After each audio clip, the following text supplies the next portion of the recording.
Greetings and welcome to this edition of Positronic. I'm Barry P. Cook. I'm here to talk to you about the latest episode of The Boys. It was called Herogasm. Great name.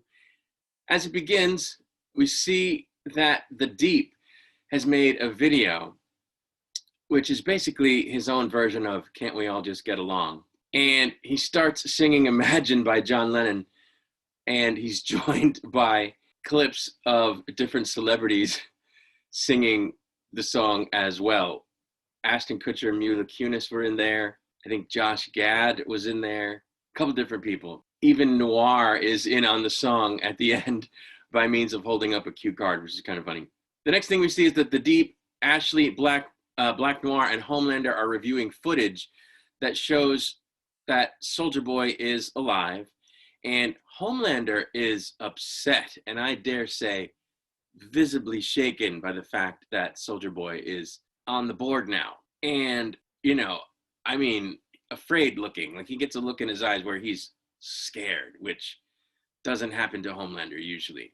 And, then he just gets mad and says that they have to do something about him because he's worried about having to compete with someone. But really, for a moment, it seemed to me that you could see that he's afraid of getting his ass kicked. Next, we find Huey and Butcher holed up in a motel with Soldier Boy, and they're talking about how Soldier Boy is going to need their help to find the members of his old team that he wants to get revenge on. And they tell him who Homelander is while he eats a whole bunch of food and snorts a line of what I think was benzodiazepam. He calls it Benny's. He crushes up some pills that he calls Benny's. I think it's benzodiazepam. Meanwhile, Kimiko is texting Frenchie because she doesn't know where he's gone, and eating popsicles, for some reason, before being attacked in her hospital room. Mother's Milk, meanwhile, is on the warpath as Starlight tries to get him to slow his roll, while acknowledging that the two of them are really all there is standing against all the crazy Soldier Boy, Homelander, all that stuff. A-Train demands justice for his brother, who got messed up by Blue Hawk in a conversation with Ashley, but she sends him packing. Next, we find that Noir is on the run, fearing Soldier Boy, after removing his tracking chip from his arm. It was pretty gross when he did this. This, of course, is not sitting well with Homelander, and it actually causes him, the stress of everything now causes him to hallucinate that he's talking to himself in the mirror.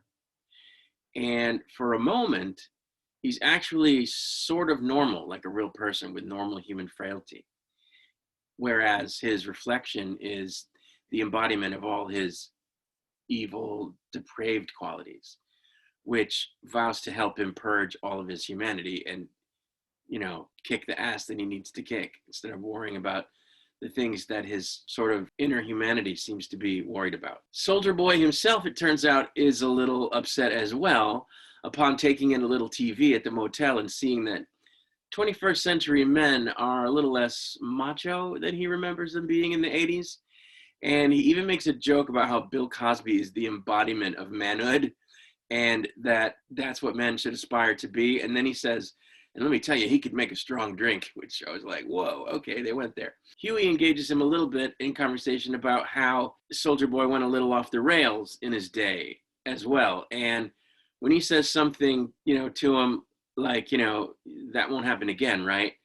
Soldier Boy says, only if they have it coming, which I think is foreshadowing of what I was talking about in my last review, where I was saying, these people are not going to be any better off with him in the catbird seat than they are with Homelander, because he's just as messed up. Like, he might not be as sociopathic, but he doesn't give a shit about, other people, really. He just wants to accomplish what he wants to accomplish, and he's not going to take very much care to look out for anybody else that might be in his path or that he might encounter while he's trying to do what he's trying to do.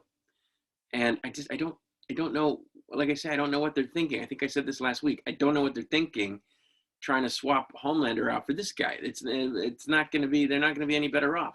Anyway, Butcher arrives at the motel. He and Huey shoot up and they head off with Soldier Boy to track down the rest of his team, starting with the TNT twins. But the Deep gets to their location first and is apparently introduced to Herogasm, which is this annual gathering of super people getting their sex on with each other, and apparently It's a legendary gathering that Frenchie has always wanted to see, and both Butcher and the Deep mentioned, geez, Frenchie's going to be mad that he missed this.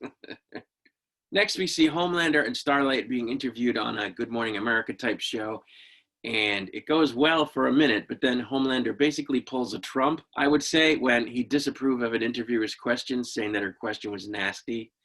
And then he goes off on a rant about how the media are liars and deceiving the people, and he walks off the set. Vicky, who was also there, gets Starlight aside to have a conversation, and it was a little terse because Vicky asks her to lend her some of her influence, on public media and whatnot, public, what do you call it there, social media, so that she can get a little gravitas going and get some of her political agenda passed in exchange for helping Starlight with Homelander, but Starlight declines.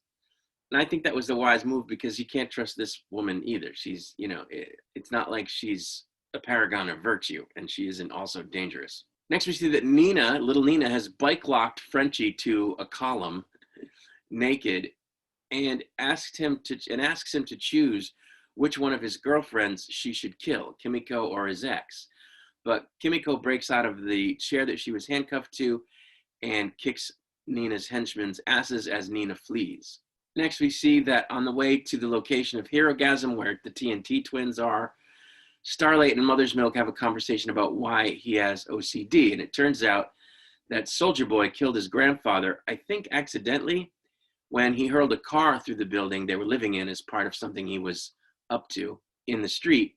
And when they arrive at Herogasm and we actually get to see it, it's quite a sight. There are dudes with flaming man parts, and there's a flying Starlight vibrator. It's going around from person to person, and a guy with a very, very, very long and prehensile.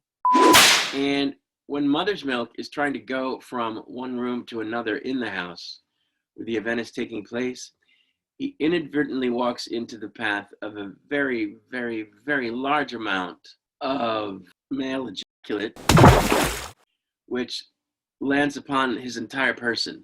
And I mean all of it. When the boys arrive at the location, Huey infiltrates Herogasm himself to find the twins so the Soldier Boy can go in, directly go to where they are, and do whatever he's going to do with them with minimal collateral damage.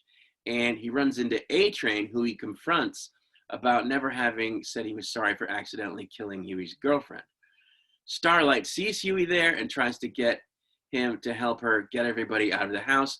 But before they can come to an arrangement on that, Soldier Boy shows up, and when she goes to try to stop him, Huey teleports her out of the house, which is funny because it made her naked as well, and they're outside naked arguing. But he does this because he's afraid that she's going to get hurt.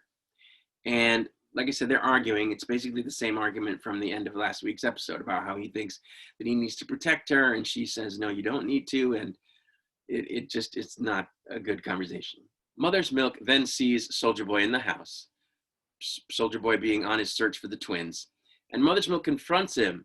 But before anything comes to blows, Butcher shows up and gets Soldier Boy to move off. And then he and Mother's Milk have a confrontation, which doesn't go well for Mother's Milk because Butcher is juiced up on temporary V. Soldier Boy confronts the twins, who tell him that Noir gave him up to the Russians, not them. And when Soldier Boy hears a Russian song playing on a radio in the house for some reason, he starts to lose control of his bombastic explosion power, which erupts from him and rips through the house because he's not able to prevent it from going off. In the chaos immediately after, A-Train locates Blue Hawk and confronts him before knocking him down, grabbing him by the foot and super running off with him, dragging him along the pavement until he's quite chewed up and looking like a side of beef. At which point, A-Train collapses with what would seem to be a good old myocardial infarction. Back at the Herogasm house, Homelander arrives to find Butcher with Soldier Boy, who doesn't seem to know that he just exploded all over the place. Homelander quickly sidelines Butcher by knocking him down, and then he and Soldier Boy confront each other after Homelander tells Soldier Boy that while he used to idolize him as a kid, he sees himself as the upgrade. Just as he's about to choke the life out of Soldier Boy, Butcher re-enters the fray and confronts Homelander, who's quite surprised to learn that Butcher has powers. Then Huey shows up, and the three of them get Homelander down as Soldier Boy tries to do his blaster blow-up chest explosion thing, but is unable to. I think because he only did it moments before and it hadn't recharged. He didn't wait for the cooldown. So it doesn't go off, and Homelander manages to escape. After surveying yet more of the aftermath of the explosion at Herogasm, Starlight, now clothed, takes to her social media, which they made a point of saying now has a massive, massive amount of followers since Homelander made her his girlfriend and thereby made her America's sweetheart. And once she's on a live feed, she tells the truth about everything that's going on. That Homelander is messed up, that misbehaving soups caused the carnage and have been causing the carnage, and that she's tired of not telling the truth and she's going to stand up to it. And then she resigns as Starlight, saying that now she's simply Annie. And wow. They said this episode was going to be especially graphic, especially gory. I didn't think that it was. I mean, there's obviously carnage that goes on, but there was a lot more carnage in the first few episodes of this season than what's in this episode. So I was kind of let down that it didn't live up to the hype. But hype aside, of course, it was a great episode with crazy stuff going on. And stuff is definitely coming to a head. And Homelander is going to lose his shit when he learns that she made this video. So nobody is safe. They still don't know what happened to Maeve. So I don't know. Black Noir is in the wind. So it's going to be a crazy ride. Again, I think that the acting in this episode was fantastic. Anthony Starr is amazing as Homelander. Carl Urban kicked some serious ass in this episode, and he just cuts such a menacing figure, whether he's juiced or not, but especially when juiced. And I just can't get enough of those two in this episode. The rest of the cast is okay. I'm getting a little tired of Huey's whining, but I think he's going to have to move on. I don't think Starlight has any interest at this point in dealing with his shit anymore or being his girlfriend or whatever. So I expect them to not be a couple going forward. I don't know that I care very much about the whole plot with Frenchie and Kimiko. It's kind of just there. They keep talking about how they're going to get away, and she keeps talking about how she blames her self for, well, in this episode, she stops saying that the powers made her the way she is. She thinks that she's the way she is just innately, and Frenchie's trying to tell her, no, she's not. But I don't think there's a whole lot to that plot. It's kind of just taking up time in the episodes, quite frankly. But anyway, that's really all I wanted to say about this episode. I will be back with a review of next week's episode once it's released. Until then, I'm going to take off, and I wish you peace and long life.